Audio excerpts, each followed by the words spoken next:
What's up, fellow Superdads? So we're gonna go over dips today. Dips are one of the top upper body exercises you can do. Something like dips and pull-ups, right? Basically hitting everything in your upper body. We think of dips as being the upper body squat, the squat for the upper body. So if you're gonna do one exercise for your lower body, the squat is the one to do. Upper body is a little more complicated because there's so many more muscle groups in it. There are so many more functions it can do.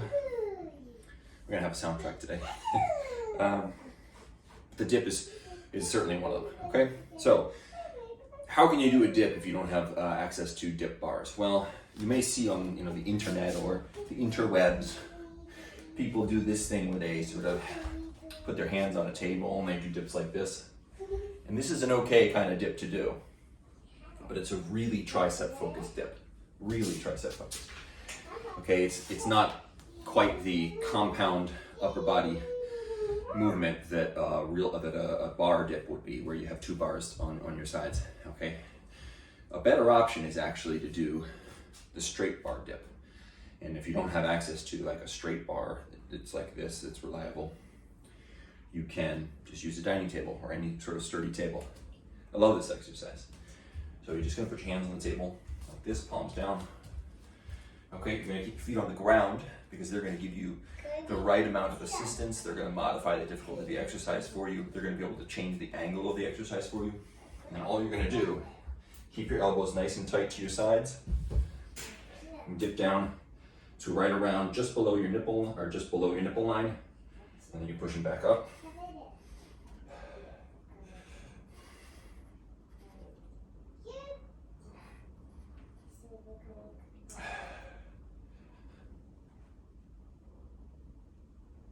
Okay, and that's what it looks like.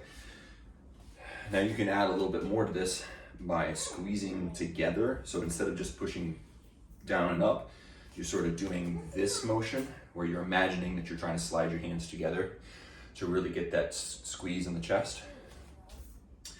Other options, and I really like this one, if your wrists are okay and you don't weigh too much to make it difficult, but it's actually to do a reverse grip style dip, which would look like this.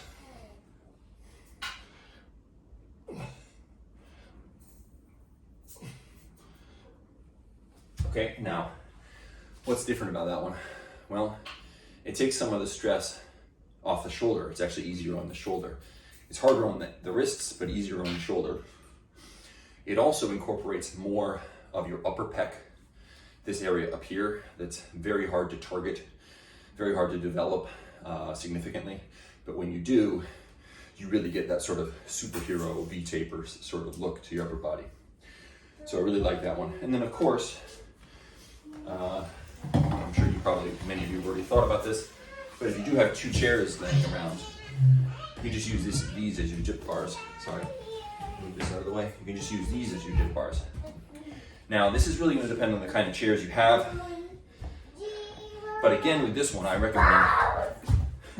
recommend keeping your feet on the ground when you're doing it.